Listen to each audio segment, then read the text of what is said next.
Shalom Bapak Ibu Saudara sekalian, senang bisa berjumpa lagi pada hari ini. Shalom Pastor Yongki, Bu Yongki dan semua teman-teman yang ada di New York yang saya sudah kenal dan saya belum kenal.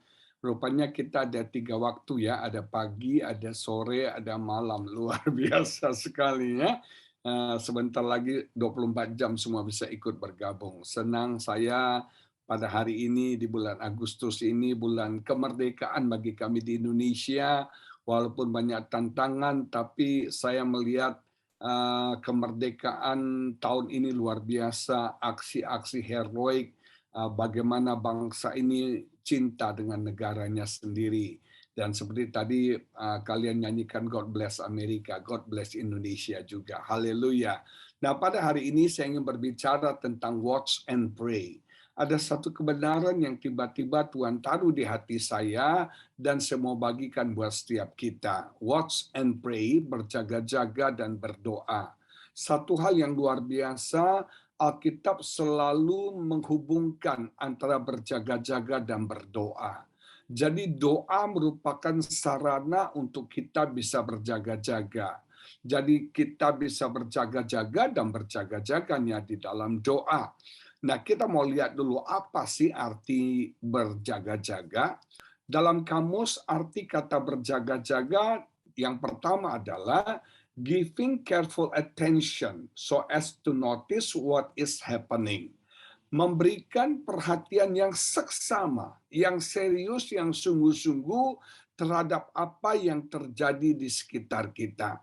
Saya merasa ditegur Tuhan hari-hari ini supaya kita sebagai orang percaya, kita nggak cuek, kita nggak masa bodoh dengan apa yang sedang terjadi di sekitar kita. Kalau kita melihat apa yang sedang terjadi, Tuhan bisa berbicara loh melalui semua keadaan, melalui semua kejadian-kejadian yang terjadi di sekitar kita. Saya pelajari semuanya dan ternyata itu merupakan penggenapan janji Tuhan, penggenapan firman Tuhan. Kita sadar kalau kita memperhatikan peta zaman, kalau kita memperhatikan tanda-tanda zaman, kita sedang ada di bagian yang terakhir daripada akhir zaman. Kalau kita umpamakan seperti sebuah novel, kita sedang ada di chapter, di bab yang terakhir. Kalau kita umpamakan zaman ini seperti sebuah sinetron, seperti sebuah film seri, kita sedang ada di seri yang terakhir. Kalau kita perhatikan kedatangan Yesus sudah semakin dekat. Firman Allah, janji Allah, nubuatan-nubuatan Alkitab satu demi satu sedang digenapi dan terjadi. Awal Januari 2020 sebelum pandemi masuk ke Indonesia dan ke seluruh dunia, saya memimpin satu rombongan perjalanan ke Holy Land. Kami nggak ke Mesir, kami cuma ke Israel. Dan tema kami pada waktu itu adalah prophetic journey. Kami ingin melihat bagaimana nubuatan-nubuatan Alkitab itu terjadi di tanah Israel. Dan puji Tuhan kami mendapat seorang tour guide yang ahli dalam bagian itu. Nah, dia menceritakan bagaimana penggenapan firman Tuhan, penggenapan nubuatan terjadi. Dan salah satu yang membuat saya kaget adalah ternyata Yehezkiel 47 yang sekian ribu tahun yang lalu sudah ditulis, itu sedang terjadi hari-hari ini. Kita baca. Yehezkiel pasal yang ke-47 ayat 8 dan 9 menulis demikian. Ia berkata kepadaku, sungai ini mengalir menuju wilayah timur dan menurun ke arah Yordan dan bermuara di Laut Asin. Laut Asin itu laut mati. Air yang mengandung banyak garam dan air itu menjadi tawar. Laut Asin adalah laut yang paling asin di muka bumi ini, yang kadar garamnya paling tinggi karena dia adalah dataran yang paling rendah di bumi ini. Sehingga kemana saja sungai itu mengalir, segala makhluk hidup yang berkeriapan di sana akan hidup. Ikan-ikan akan menjadi sangat banyak, sebab kemana saja air itu sampai, air laut di situ menjadi tawar, dan kemana sungai itu mengalir, semuanya di sana hidup. Waktu kita membaca Yehezkiel 47, kita berpikir mana mungkin. Laut asin, laut mati adalah laut yang kadar garamnya sangat tinggi. Tidak ada satu makhluk pun yang bisa hidup di sana. Tidak ada satu ikan pun yang bisa hidup di sana. Kita pun kalau mau berendam di sana cuma boleh 15-20 menit. Nggak boleh kelamaan juga. Nanti jadi kecil. Pak Yongki jadi bisa jadi kayak bayi nanti kan. Nah, saudara sekalian, itu kadar garamnya sangat tinggi. Tapi untuk kecantikan, untuk kosmetik itu bagus banget. Nah, Bapak Ibu Saudara sekalian, nggak mungkin di laut mati itu ada ikan berkeriapan. Nggak mungkin laut mati itu jadi tawar. Nggak mungkin. Tapi Tuhan itu, bagi Tuhan tidak ada yang tidak mungkin. Tidak ada yang mustahil. Apapun yang difirmankan pasti terjadi. Sekalipun itu sulit, sekalipun itu tidak mungkin. Apa yang terjadi? Terjadi hujan yang lebat satu hari di Israel. Dan kita tahu Israel kan daerah gurun ya, daerah kering. Hujan itu jarang sekali. Tapi ini hujannya sangat-sangat lebat sampai Israel itu banjir, Bapak Ibu Saudara sekalian. Kalau Jakarta banjir mah udah langganan ya. Tapi ini kalau Israel banjir itu tuh mukjizat banget. Nggak mungkin Israel itu banjir. Tapi Israel banjir, akibatnya airnya begitu melimpah ruah turun. Dan turunlah ke dataran yang paling rendah, yaitu Laut Mati. Apa yang terjadi pasca banjir itu, silakan gambarnya, itu timbul sinkhole-sinkhole. Timbul lubang-lubang, ada kecil, ada besar, di sekitar Laut Merah. Timbul lubang-lubang begitu, Bapak Ibu Saudara sekalian. Dan satu hal yang luar biasa, air hujan yang tawar itu masuk di sinkhole itu. Memenuhi sinkhole itu, dan tidak tahu dari mana, ternyata sinkhole itu sudah berisi banyak jenis ikan. Berisi banyak jenis ikan. Para ilmuwan pun kaget. Ternyata sinkhole itu isinya air tawar, dan di situ banyak ikan berkeriapan. Bapak Ibu Saudara sekalian, bagi Allah tidak ada yang mustahil. Apapun yang dinubuatkan, apapun yang difirmankan, ya dan amin. Makanya kita orang Kristen harus pegang janji Tuhan. He is not a liar. Dia bukan pendusta, dia bukan pembohong. Apapun yang dia firmankan, pasti terjadi. Kita menubuatkan, contoh yang paling gampang, Yesus akan dilahirkan di Bethlehem. Sementara Maria orang Nazaret. Nggak mungkin orang Nazaret melahirkan di Bethlehem. Nggak mungkin. Tapi Tuhan bisa pakai, Bapak Ibu Saudara sekalian, Kaisar Agustus iseng. Dia iseng, dia buat sensus. Kenapa saya bilang ini iseng? Kan ini sensus yang pertama kali dan terakhir kali. Ya udah sekali itu aja dia lakukan sensus. Ini caranya Tuhan membuat Yusuf dan Maria kembali ke Bethlehem. Dan ketika sampai di Bethlehem adalah waktunya Yesus untuk lahir. Hebat ya. Apapun yang firman Tuhan janjikan, ya dan amin. Makanya pegang firman Tuhan. Engkau bilang, nggak mungkin Pak. Nggak mungkin terjadi. Ini masa susah. Nggak mungkin kita diberkati. Ini lagi krisis Pak. Nggak mungkin saya sukses. Bagi Tuhan tidak ada yang mustahil. Apapun yang dia firmankan, dia sanggup genapi dalam hidup kita. Apapun yang dia janjikan, pasti terjadi bagi setiap kita. Dia tidak cuma berfirman, tapi dia menggenapi firman-Nya kepada setiap kita. Hari-hari ini kita harus berjaga-jaga dan berdoa. Melihat situasi keadaan zaman ini kita harus peka. Kita harus mengerti kita ada di jam berapa sekarang.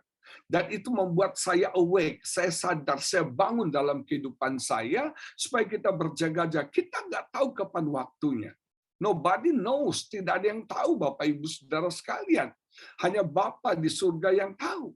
Banyak orang penasaran, orang tanya, Pak, kira-kira Yesus datang kapan sih Pak? Jawabannya, mau tahu, I don't know Bapak Ibu Saudara sekalian. Nah, yang kedua, kata berjaga-jaga artinya adalah be prepared for something that might happen. Atau mungkin dalam bahasa Indonesia disebut bersiap-siap sebelum sesuatu terjadi. Antisipasi. Ternyata kita berdoa itu membuat kita bisa mengantisipasi, bisa siap sebelum sesuatu terjadi. Kenapa kita perlu antisipasi? Karena ada banyak hal yang terjadi dalam hidup kita tiba-tiba.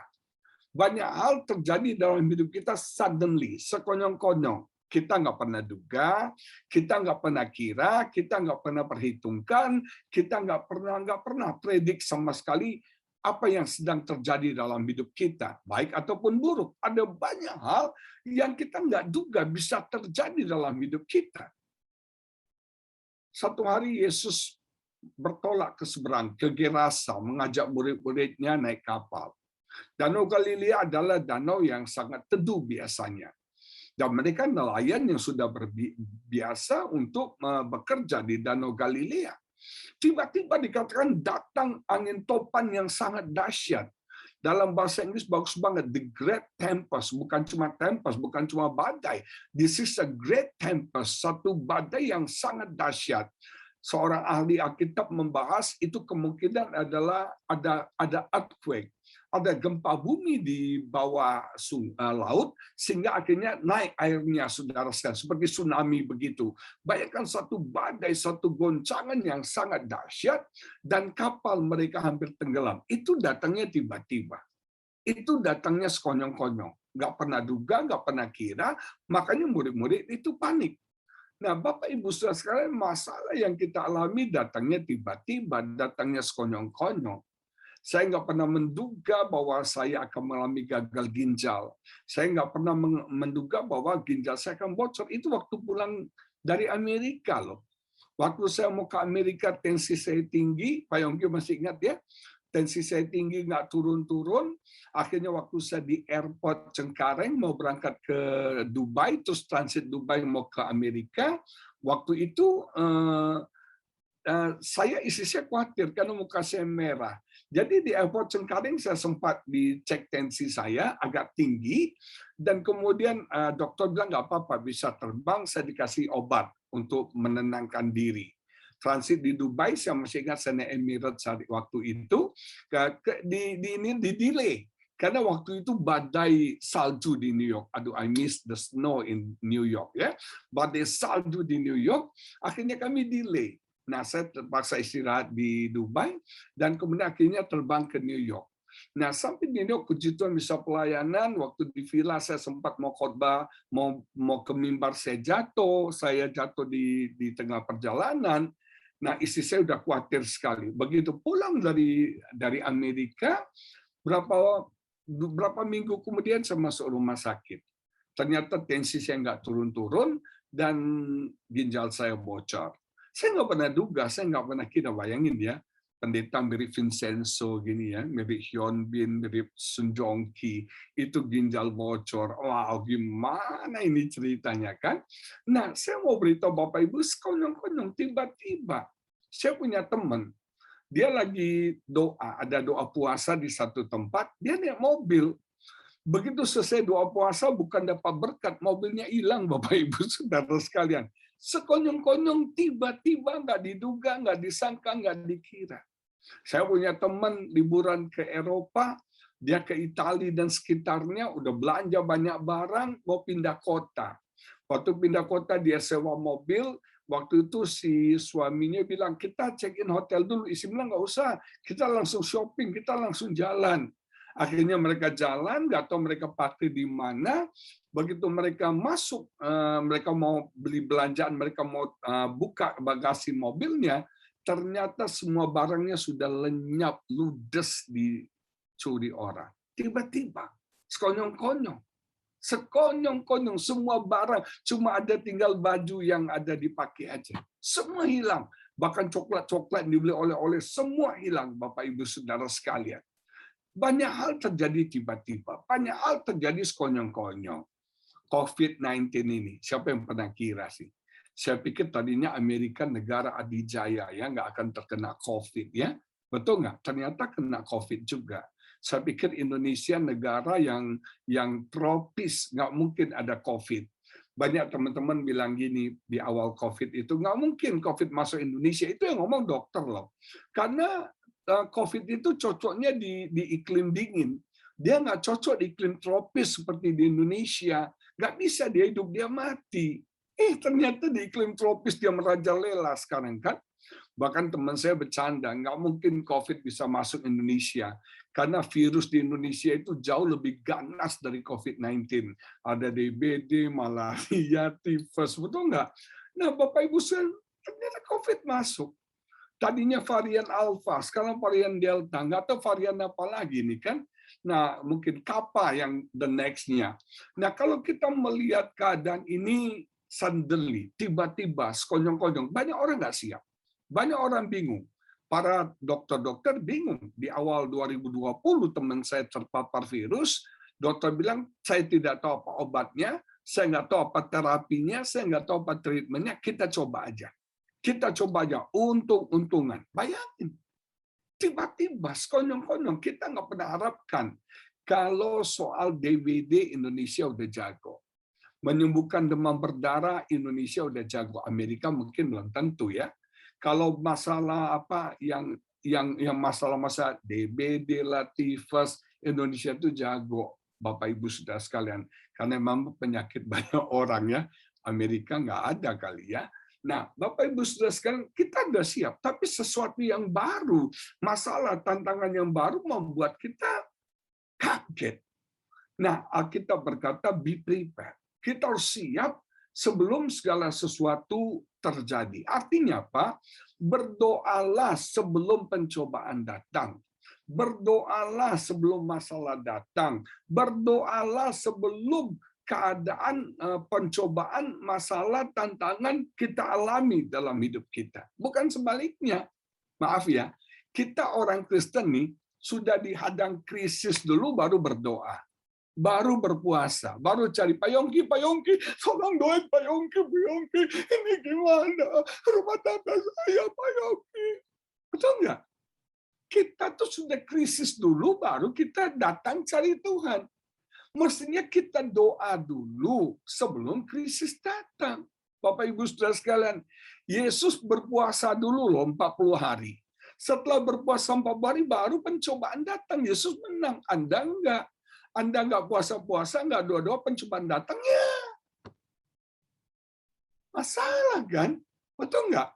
Kita belajar dari Daniel. Daniel 6:11 menulis demikian. Daniel 6:11 dikatakan begini. Demi didengar Daniel bahwa surat perintah itu telah dibuat, pergilah ia ke rumahnya, dalam kamar atasnya ada tingkap-tingkap yang terbuka ke arah Yerusalem. Apa yang Daniel lakukan? 3 kali sehari. 3 kali sehari ia berlutut, berdoa, serta memuji Allahnya seperti yang biasa dilakukannya. Bayangkan 3 kali sehari dia disiplinkan dirinya. Seperti yang biasa dilakukannya. This is a good habit.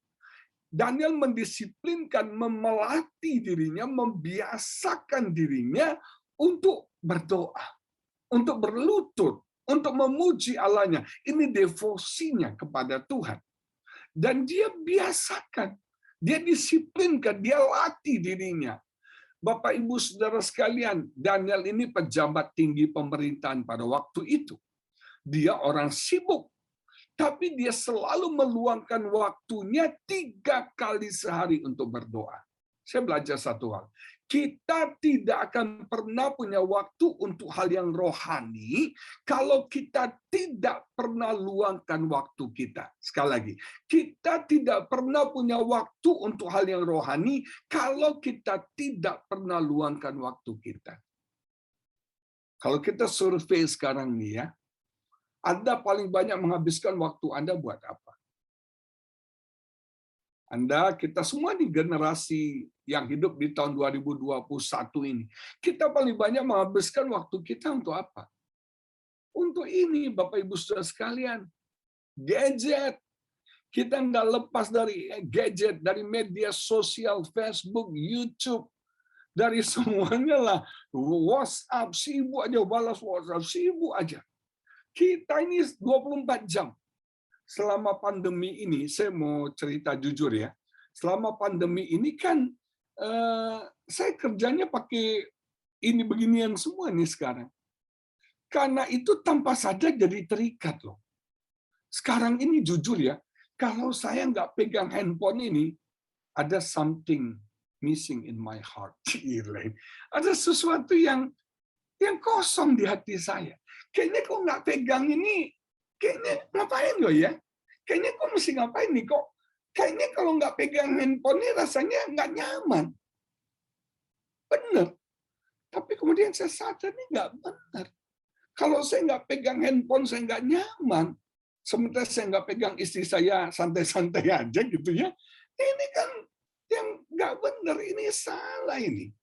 Nah, tanpa kita sadar, kita menghabiskan waktu kita untuk gadget. Atau mungkin ibu-ibu menghabiskan waktunya untuk Vincenzo dan kawan-kawannya. Betul nggak ya? Nonton drakor, drama Korea. Tapi kalau di New York sih sibuk semua kali ya. Ibu-ibu di Indonesia banyak kan yang nggak kerjaan hari-hari ini, work from home. Jadi sibuk aja drakor, Netflix itu ya. Sibuk aja nonton. Dan tahu nggak, di presentasi yang paling sedikit, kita memberikan waktu yang paling sedikit itu untuk berdoa. Ngeri ya. Pada doa itu yang paling penting, doa itu yang paling berkuasa, doa itu yang paling dahsyat, doa itu yang buat kita bisa mengalami kesembuhan, mukjizat, apapun. Kita tahu doa itu powerful.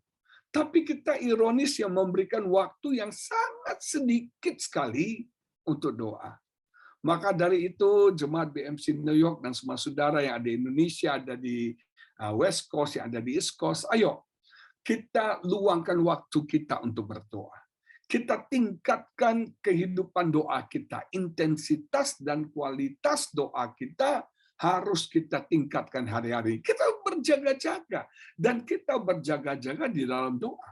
Makanya ketika masalah datang, Daniel kuat, Bapak Ibu. Kenapa? Dia sudah berdoa. Ketika dia dilemparkan ke gua singa, dia nggak takut.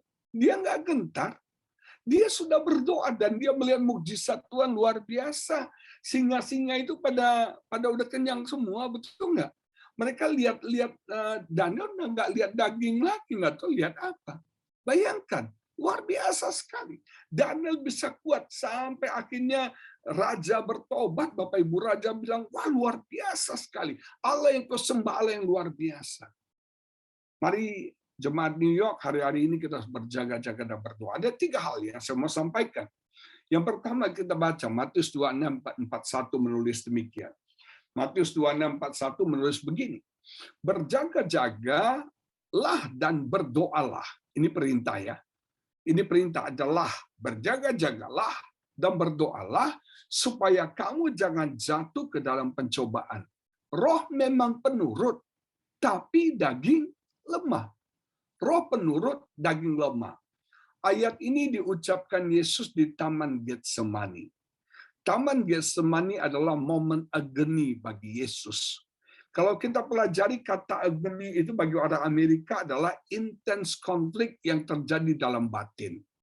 Waktu itu Yesus dalam pergumulan yang begitu berat sampai keringatnya menjadi seperti darah, satu pergumulan yang sangat berat sekali. Ada agony, ada intens konflik dalam batin Yesus antara melakukan kehendak Bapa atau melakukan kehendaknya sendiri. Ada konflik yang terjadi mengikuti jalan Bapa, jalan Tuhan, atau mengikuti jalannya sendiri. God's way atau my way. Nah, saudara sekalian, dalam konflik itu Yesus berdoa. Yesus berdoa. Sampai akhirnya Yesus berkata, bukan kehendakku yang jadi, tapi kehendakmu yang jadi. Nah, Yesus katakan supaya kamu jangan jatuh dalam pencobaan. Pencobaan apa yang dimaksud di sini? Yaitu konflik antara daging dan roh di dalam setiap kita. Dalam batin kita ada pergumulan yang besar yang terjadi antara daging kita dan roh kita. Karena keinginan daging dan keinginan roh itu bertentangan. Tidak pernah sama, selalu berlawanan antara keinginan daging dan keinginan roh. Roh itu maunya sabar, roh itu bisa sabar. Tapi daging maunya emosi, maunya marah. Roh itu sukanya mengampuni, melupakan kesalahan. Daging itu maunya sakit hati, dendam, benci, betul nggak? Ketika satu hari kita tergerak untuk mengampuni seseorang, tiba-tiba daging kita bilang, ngapain? Ngapain mau ngampuni orang jahat ke dia?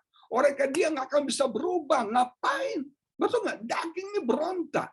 Daging ini nggak suka, Bapak Ibu Saudara sekalian, taat sama roh. Roh itu maunya lemah lembut. Daging ini maunya yang kasar, asal ngomong aja. Roh itu maunya berdoa. Daging itu lebih memilih nonton drama Korea. Betul nggak? Roh ingin sesuatu yang benar.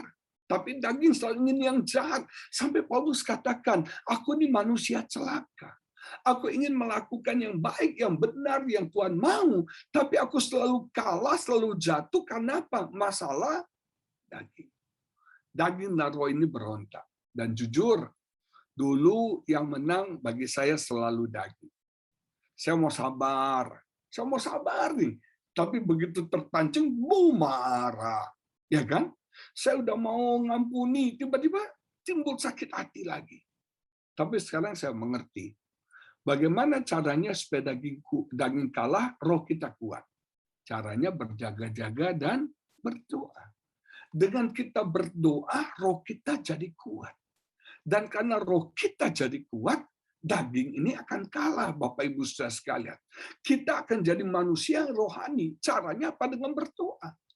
Kalau Anda tidak berdoa banyak, Anda kurang berdoa, daging ini dominan. Betul nggak? Cobalah. Anda bangun pagi, Anda hari ini nggak berdoa, pasti hari ini uring-uringan, marah-marah, kesel-kesel, jengkel-jengkel, dongkol-dongkol, daging yang berkuasa.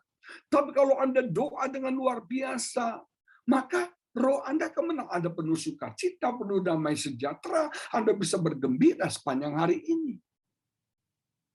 Satu hari saya diundang pelayanan oleh sebuah gereja kecil di Jakarta. Gereja kecil, jemaatnya kecil, daerahnya juga daerah bukan elit. Saya diundang khotbah 1 kali di sana, hari Minggu. Ini berapa tahun yang lalu. Nah, di waktu yang sama, saya diundang sebuah gereja di daerah Jawa Tengah. Ini gereja besar, kebaktiannya 6 kali, dan jujur, love gift-nya 1 kali ibadah besar. Ini gereja kecil, dikit, tipis. Ini sudah 1 kali ibadah besar, 6 kali ibadah. Saya doa dong sebagai pendeta, Tuhan mau pilih yang di Jakarta apa yang di Jogja. Kalau Bapak Ibu jadi saya pilih yang mana coba? Pak Yongki pilih yang mana? Jakarta apa Jogja? Atau Jawa Tengah? Ini Jogja. Mau pilih yang mana nih, Jawa Tengah apa Jakarta? Waktu saya berdoa, tiba-tiba Roh Kudus bilang, pilih yang di Jakarta. Daging saya ingin yang di Jawa Tengah, ingin yang di Jogja, Bapak Ibu. Ingin di situ 6 kali ibadah. Wakeh, tebel. Ya kan? Daging saya mau yang di sana. Tapi roh mau yang di sini. Bergumul. Bergumul. Sini sana, sini sana, sini sana. Oh, daging roh, daging roh, daging roh. Akhirnya saya tunduk, saya bilang, Tuhan, saya ikuti suara roh. Saya ikuti tuntunan roh. Saya ingat gini, ingat ya, waktu Kain sebelum membunuh Habel, Tuhan udah bicara loh sama Kain. Waduh nggak? Tuhan udah peringatkan Kain. Kain, kenapa mukamu muram? Mukamu merah. Tensi lagi tinggi ya. Dan kenapa lupa minum amlodipin ya Pak Yongki ya? Nah, saudara bayangkan, kenapa mukamu merah? Kenapa kau muram? Dosa sudah mengintip di depan itu. Itu kata Tuhan. Tuhan sudah berbicara loh kepada Kain. Tapi Kain tidak mendengarkan suara roh. Dia lebih mengikuti emosi dagingnya. Dia akhirnya bunuh Habel, adiknya. Dan itu menyadarkan saya, iya Tuhan, saya mau ikuti roh. Saya nggak mau salah.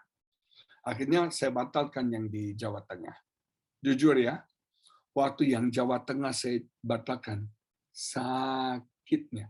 Sakitnya tuh di sini sakit, daging ini sakit. Makanya ketika kita mengikuti roh, daging ini sakit. Daging ini pedih sekali. Dan akhirnya saya pilih Jakarta. Tapi Tuhan tuh luar biasa. Tahu nggak Bapak Ibu?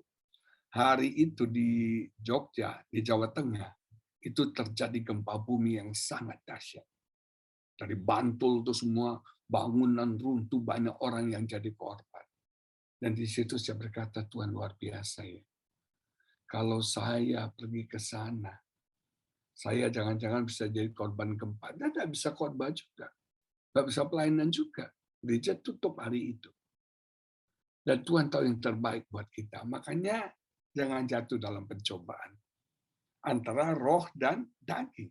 Roh kita akan kuat kalau kita berdoa. Berjaga-jaga dan berdoa. Saya sering kasih pertanyaan. Kalau anjing hitam sama anjing putih diadu, yang menang yang mana? Selalu orang bilang anjing hitam, Pak. Karena kesannya hitamnya iblis gitu ya, jahat ya. Yang putih kelihatan suci kudus. Bukan. Anjing hitam sama anjing putih diadu, yang menang yang mana dikasih makan lebih banyak. Kalau yang hitam Anda kasih makan lebih banyak, dia kuat, yang putih akan kalah. Kalau yang putih Anda kasih makan lebih banyak, maka kuat, yang hitam akan kalah. Kalau rohmu kau beri makan terus dengan luar biasa, bersekutu dengan Tuhan, menyembah Tuhan, dagingmu akan lemah, dagingmu akan kalah, dan kau akan menang. Nama Tuhan dipermuliakan. Amin. Yang pertama, berjaga-jaga dan berdoalah supaya kita tidak jatuh ke dalam pencobaan. Daging ini maunya berontak, roh tuh maunya taat. Makanya Yesus berkata, bukan kehendakku yang jadi, tapi kehendakmu yang jadi. Kita akan bisa mengampuni, kita akan bisa sabar, kita akan bisa hidup benar. Kenapa? Roh kita kuat. Yang kedua, kita baca Lukas 21 ayat 36 menulis demikian. Lukas pasal 21 ayat 36, berjaga-jagalah senantiasa sambil berdoa, supaya kamu beroleh kekuatan untuk luput dari semua yang akan terjadi. Itu yang pertama. Yang kedua, supaya kamu tahan berdiri di hadapan Anak Manusia. Lukas 21, Yesus mengajarkan murid-muridnya tentang tanda akhir zaman, tanda zaman akhir, tanda kedatangannya yang kedua kali. Ditulis di sana, saya baca sepintas saja, bahwa akan tampil nabi-nabi palsu, Mesias-Mesial palsu, guru-guru palsu. Dan ini kan sedang ada sekarang. Nabi-nabi palsu dengan nubuatan palsu, penglihatan palsu. Bapak Ibu, YouTube ini ada bahayanya. Kadang dengan kita masuk di YouTube, kita masuk di dunia tanpa batas. Kita bisa browsing pendeta mana saja. Bahkan pendeta di kampung istri saya yang nun jauh di sana, itu pun punya YouTube sekarang. Keren nggak tuh? Nah, Bapak Ibu, semua orang-orang awam pun bisa bernubuat lah. Satu hari istri saya buka satu YouTube, seorang ibu-ibu. Itu ibu tuh setiap hari ada nubuatan, setiap hari ada penglihatan. Saya berpikir kok nubuatan penglihatan tuh receh banget ya. Tiap hari ada nubuatan, tiap hari ada penglihatan. Dan jujur ya, orang orang Indo tuh suka nubuatan penglihatan. Betul nggak? Halo? Suka ada mimpi apa nih, ada penglihatan apa nih. Bahaya tahun 2022 akan ada kecelakaan besar terjadi atas bumi ini, akan ada api dari surga membakar kota New York gitu. Orang seneng tuh yang begitu-gituan kan. Betul nggak? Kita suka membuat penglihatan. Kalau nggak terjadi tinggal bilang aja, oh kita udah doa. Betul nggak? Kita udah doa supaya Tuhan tahankan murkanya, apinya nggak jadi turun. Kita kan gampang, pendeta-pendeta kan gampang gitu ya Pak Yongki ya. Udah ketahuan kan dia punya itunya. Nah Bapak Ibu sekalian, nabi palsu sedang muncul di mana-mana sekarang. Penglihatan palsu, pengajaran palsu yang memelintirkan firman Tuhan. Jadi sekarang jemaat BMC New York, kan Anda harus berakar dalam kebenaran. Anda harus berakar di dalam firman. Saya ngeri loh. Sekarang di YouTube yang khotbah, yang kasih penglihatan, yang kasih nubuatan, orang-orang yang nggak ada dasar teologinya sama sekali. Sampai kita berpikir, apa Tuhan seperti itu ya? Tapi sayangnya viral banget Bapak Ibu. Nah, kita harus berakar pada firman, berakar kepada kebenaran. Kita bisa tahu ini nabi palsu, guru palsu. Kalau kita ngerti yang benar, kebenaran itu bilang apa? Iblis itu kan memelintir firman. Firman itu dipelintir dikit aja. Betul nggak? Iblis bilang, Hawa, Bukankah Tuhan bilang, semua buah pohon dalam taman ini jangan kamu makan. Tuhan nggak bilang loh, jangan dimakan. Tuhan bilang, boleh dimakan. Dipelintir kan? Kata boleh, jangan kan? Iblis tuh selalu begitu. Tuhan bilang jangan, dia bilang boleh. Tuhan bilang boleh, dia bilang jangan. Dipelintir. Nah, nabi-nabi palsu itu memelintir firman. Ada tuh di Surabaya tuh ibu-ibu, dia seorang nabi lah, nabiah gitu ya. Dia naksir satu berono pemain musik di tempat pelayanan dia. Dia nubuatin loh. Dia bilang, kita ini jodoh dari Tuhan. Istrimu bukan jodoh dari Tuhan. Suamiku juga bukan jodoh dari Tuhan. Kita harus menikah. Gobloknya tuh si pemain musiknya. Dia ceraikan istrinya, kawin sama enci-enci ini, ai-ai ini. Bayangin, ini termakan dengan penglihatan. Termakan dengan nubuatan. Markus 12 ayat 24 menulis begini, kamu sesat karena kamu tidak mengerti kitab suci maupun kuasa Allah. Kenapa Anda tersesat? Kenapa orang suka dengan nubuatan-nubuatan sesuatu yang akan terjadi? Orang tuh curious, orang tuh penasaran mau tahu. Nah, kita harus ngerti kebenaran, ngerti firman supaya kita tidak disesatkan. Terus dikatakan lagi, Yesus katakan, bangsa akan bangkit melawan bangsa. Ini sedang terjadi ya. Sempat konflik antara Amerika dengan China. Udah beres belum dia? Amerika dengan China soal Huawei dan segalanya. Terus sekarang Afghanistan lagi ribut ya. Di mana-mana nih sekarang berita perang, isu bangsa bangkit melawan bangsa, pemberontakan terjadi. Pemberontakan dalam keluarga, anak-anak berontak, semua orang tua luar biasa sekali. Anak-anak susah ditaklukkan, susah ditundukkan, pemberontakan di bangsa. Di Indonesia juga begitu. Kaum oposisi ngomong seenaknya.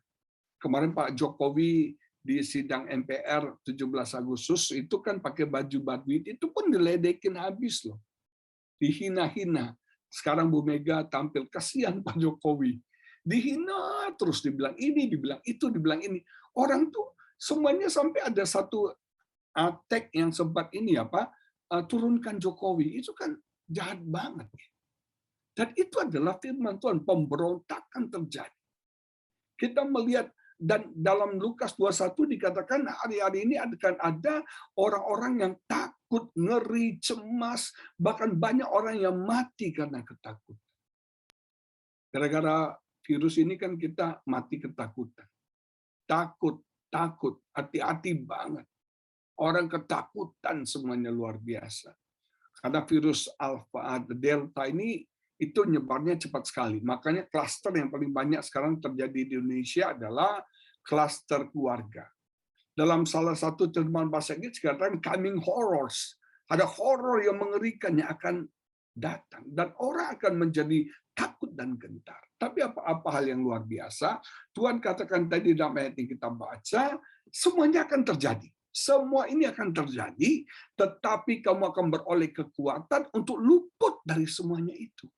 Kalau kita berjaga-jaga dan berdoa, kita akan beroleh kekuatan dan kita akan luput dari semua itu, Bapak Ibu Saudara sekalian. Tuhan akan menjagai kita, Tuhan akan menolong kita, dan kita akan kuat menghadapi hari-hari ke depan kita. Kita sedang hidup dalam hari-hari yang semakin sulit, yang semakin sukar, yang semakin tidak mudah. Kita sedang hidup dalam hari-hari yang membingungkan. Tapi percayalah, Tuhan berikan kita kekuatan. Kita akan luput dari semua itu. Amin, Bapak Ibu Saudara sekalian. Dalam terjemahan bahasa Inggris bagus sekali. Dikatakan the strength and the wits. The strength itu kekuatan, wit itu kecerdasan. Tuhan tidak cuma memberikan kita kekuatan, tapi Tuhan juga memberikan kita kecerdasan menghadapi hari ke depan kita. Kita sedang ada di musim yang baru. Semuanya berubah, semuanya diriset oleh Tuhan. Semuanya berubah semuanya. Pelayanan kita berubah, bisnis berubah, sekarang semuanya berubah. Nah, percayalah di musim yang baru ini ada berkat yang baru. Ada berkat yang baru, tapi dengan cara yang baru. Dengar, ada berkat yang baru dengan cara yang baru. Berapa minggu lalu saya terima satu paket, satu box besar, dikirim oleh seseorang. Saya pikir siapa ya? Nggak ada yang kasih tanya alamat, nggak ada siapa yang kirim. Waktu dibuka, tahu nggak? Ternyata bakmi. Yang ngirim siapa? Sisi.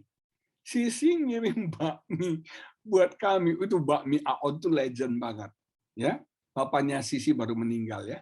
Nah, dia kirim karena saya ulang tahun, dia kasih surprise kirim bakmi Aon dari Medan. Banyak banget tuh di satu box. Saya berpikir cerdik juga ya. Kalau dulu kan orang makan bakmi datang ke restorannya dia, dan restoran dia keren loh. Kalau nanti udah selesai pandemi ke Medan ya, restorannya keren, dibuatnya kayak di New York punya restoran bakmi loh, keren, ada kacanya, keren. Nah, biasanya orang kan datang ke restoran makan bakmi, ya kan? Ini sekarang nggak bisa, orang udah PPKM lah, lockdown lah, kadang tutup, kadang buka, itu terbatas. Sekarang Sisi buat frozen, di frozen sama Eric atau gimana, sehingga bisa dikirim kemana-mana. Bisa dikirim ke Indonesia atau ke Amerika, bisa nggak ya? Nah, bisa dikirim di frozen, luar biasa. Jadi kita harus cerdas. Menghadapi situasi ke depannya harus cerdas. Cara pelayanan kita juga harus cerdas. Makanya bagus banget Zoom ini Pak Pastor Yongki ya. Tolong disebarkan lagi, lebih viral lagi, supaya ada banyak orang ikut Zoom, bisa 1000-an orang. Amin. Amin. Orang butuh firman hari-hari ini. Orang butuh kebenaran hari-hari ini. Nah, kita butuh strength and wits Tuhan berikan kepada kita. Dan yang kedua dikatakan supaya kamu bisa bertahan, dikatakan kamu bisa tahan berdiri di hadapan anak manusia. Yesus akan datang segera. Ketika kita berjaga-jaga yang berdoa, kita akan tahan. Kita akan siap berdiri di hadapan Yesus. Amin. Kita udah ready. Ketika Yesus datang, kita siap. Yang ketiga, yang terakhir. Efesus 6:18 menulis demikian. Efesus pasal 6:18 dikatakan begini. Dalam segala doa dan permohonan, berdoalah setiap waktu di dalam roh dan berjaga-jagalah di dalam doamu itu dengan permohonan yang tak putus-putusnya untuk segala orang kudus. Satu hal yang menarik Bapak Ibu, kalau kita pelajari kitab Efesus, dalam kitab Efesus, Paulus mengajarkan 5 hal yang penting diketahui oleh orang percaya, yang penting dipelajari oleh orang percaya. Yang pertama, Paulus membahas tentang the wealth of the believers. Kekayaan kita, betapa kayanya kita di dalam Kristus. Sebagai orang percaya, kita orang yang kaya secara rohani, kaya secara jasmani, kaya secara mental. Kita orang yang kaya. Kaya itu bukan berarti uang ya. Yang kedua, the walk of the believer. Bagaimana sih orang benar itu harus hidup? Bagaimana orang Kristen, orang percaya itu harus berjalan hidupnya? Bagaimana cara hidupnya? Yang ketiga, diajar oleh Paulus tentang the worship of the believers. Bagaimana sih orang percaya, orang benar itu menyembah Tuhan yang benar itu gimana? Terus diatur juga the wedding of the believers, rumah tangga, pernikahan daripada orang percaya. Dan yang kelima, the warfare of the believers, peperangan rohani yang dialami oleh orang percaya. Nah, Bapak Ibu Saudara sekalian, kita sedang ada dalam pertempuran rohani. Kita sedang ada dalam peperangan rohani. Saya merasa seluruh dunia hari-hari ini sedang ada dalam peperangan secara rohani. Kita punya musuh iblis yang sedang menekan kita, yang sedang mengintimidasi kita, yang sedang melumpuhkan kita, yang sedang menghancurkan hidup setiap kita. Waktu COVID ini merebak ke seluruh dunia, ada orang tanya sama saya, Pak, ini COVID ini serius nggak sih, Pak? Saya bilang serius lah. Kalau yang jahat, yang kotor sama yang benar tutup pada saat bersamaan, itu kan serius ya. Bar, nightclub, karaoke, panti pijat tutup. Gereja juga tutup, Bapak Ibu Saudara sekalian. Betul nggak? Ini kan serius, nggak pernah dalam sejarah yang kotor ini tutup tuh nggak pernah. Jarang lah kecuali digerebek gitu kan.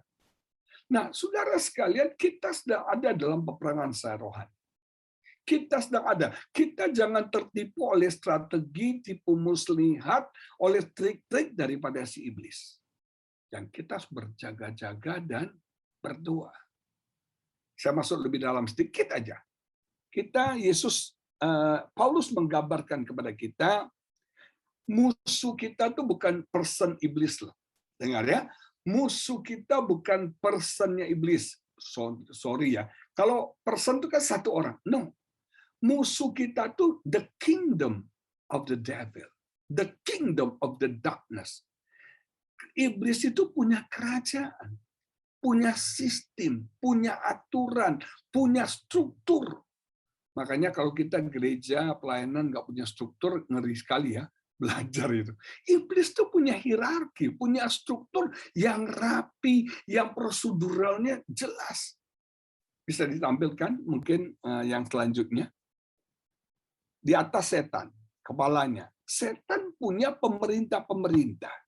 Pemerintah ini mungkin menguasai satu negara atau satu benua mungkin. Kemudian pemerintah punya anak buah lagi namanya penguasa. Penguasa itu mungkin menguasai satu kota. Kemudian penguasa punya anak buah lagi yang namanya penghulu. Penghulu itu menguasai satu sabab, satu daerah, satu wilayah, satu komunitas, dan satu dinasti keluarga. Dan baru roh-roh jahat. Roh zina, roh iri, roh benci, roh kepahitan, itu baru roh jahat. Tapi roh jahat ini dikoordinir oleh penghulu. Masih ingat ketika Yesus ke Gerasa ketemu orang yang kerasukan. Nama rohnya apa? Legion. Legion itu adalah Kopassusnya iblis. Satu pasukan khusus elitnya iblis itu Kopassus dan jumlahnya banyak. Makanya ribuan babi mati kan. Jumlahnya banyak. Nah, ini yang namanya territorial spirit. Roh yang menguasai satu teritorial. Kalau maaf di Amerika, kita sebut satu daerah, misalnya Bronx. Kalau bicara Bronx, Anda langsung, oh ini Pak. Berarti penghulu daerah Bronx itu adalah ini. Kalau Anda bicara misalnya Las Vegas, Anda ingat, oh judi itu Pak, judi. Berarti penghulu atas Las Vegas adalah judi. Nah, saudara sekalian, dalam peperangan ini musuh kita bukan cuma roh jahat, musuh kita the kingdom of devil, the kingdom of darkness. Tapi nggak usah takut. Salah satu yang harus kita kalahkan territorial spirit dalam dinasti keluarga kita. Abraham berbohong tentang Sarah istrinya. Ishak juga melakukan hal yang sama. Ini namanya territorial spirit. Sesuatu dosa, satu kebiasaan yang buruk yang menurun. Tapi nggak usah takut. Tuhan memperlengkapi kita dengan senjata Allah.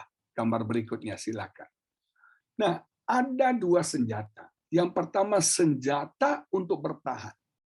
Yang kedua, senjata untuk menyerang. Baju sirah, ketopong, ikat pinggang, perisai, kasut, itu kan untuk bertahan. Tapi Tuhan memberikan kita senjata untuk menyerang. Dan yang untuk menyerang itu dua. Yang pertama firman, pedang roh. Pedang roh itu firman. Lawan iblis pakai firman Tuhan. Masih ingat ketika Yesus dicoba iblis, dia berkata, dia berfirman. Iblis dikalahkan dengan firman. Makanya kita harus menguasai firman. Medan pertempurannya dalam pikiran. Dan senjata kita adalah firman Tuhan. Ketika kekhawatiran datang, katakan, aku tidak mau khawatir. Aku menyerahkan kekhawatiranku kepada Tuhan. Aku percaya Bapa pelihara hidupku. Burung di udara dipelihara, semua dipelihara.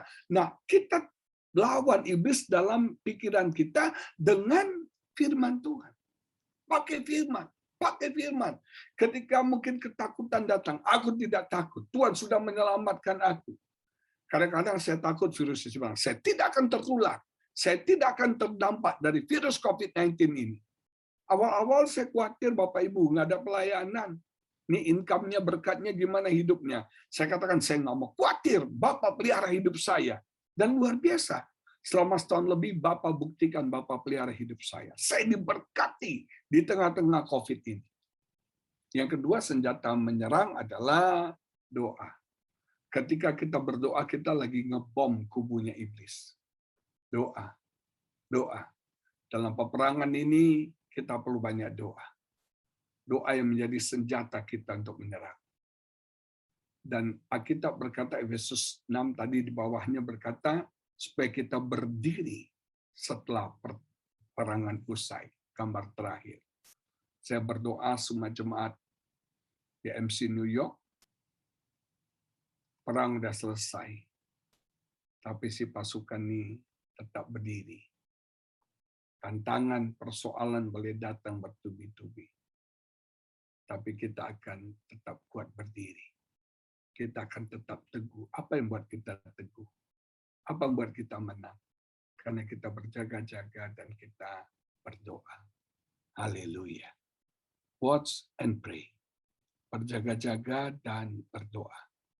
Jangan lengah, jangan cuek, jangan masa bodoh. Ini waktunya kehidupan doa kita ditingkatkan. Kehidupan doa kita, kualitas, kuantitas doa kita tingkatkan. This is serious. Kita sedang ada dalam zaman yang urgent, yang kritikal. Sebentar lagi Yesus akan datang. Berjaga-jaga dan berdoalah. Mari kita berdoa. Bapa di surga, terima kasih untuk kebenaran hari ini yang Tuhan taruh di hati hamba. Dan hamba sudah bagikan bagi jemaat Tuhan yang mengikuti Zoom BMC New York ini, baik yang ada di East Coast, di West Coast, yang ada di Indonesia, yang ada dimanapun juga. Bila Roh Kudus menyadarkan kami, Roh Kudus menegur kami, ada conviction di hati kami, untuk kami sepakat untuk berjaga-jaga dan berdoa. Supaya kami membangun benteng doa kami, kehidupan doa kami lebih dan lebih dan lebih lagi apa-apa. Karena kami tahu kami bisa jatuh dalam pencobaan. Karena daging ini begitu lemah Tuhan. Dan kami mau kuatkan roh kami. Supaya kami menang ya Bapa di hari-hari ini. Kami mau berjaga-jaga dan berdoa supaya kami beroleh kekuatan, kecerdasan. Untuk bisa luput dari semua yang akan terjadi di sekitar kami. Untuk kami tahan berdiri ketika anak manusia datang untuk yang kedua kalinya. Dan ajar kami untuk berjaga-jaga dan berdoa dalam peperangan rohani. Mungkin iblis sedang menyerang hidup kami. Iblis sedang menyerang rumah tangga kami. Iblis sedang memporak-porandakan bisnis pekerjaan kami. Iblis sedang mengganggu, merongrong hidup kami. Mengintimidasi, menekan kami. Kami mau berdoa dan kami tahu kami punya senjata, yaitu firman dan doa. Dan kami mau pakai itu ya Bapa. Dan kami akan melihat kemenangan Tuhan berikan bagi setiap kami. Berkati setiap jemaat-Mu Tuhan, apapun beban pergumulan mereka. Tuhan memberikan jalan keluar dan kemenangan yang luar biasa. Oh, berkati Pastor Yongki, Bu Yongki, berkati semua jemaat Tuhan. Di dalam nama Yesus kami berdoa, haleluya. Amin. Amin. Amin.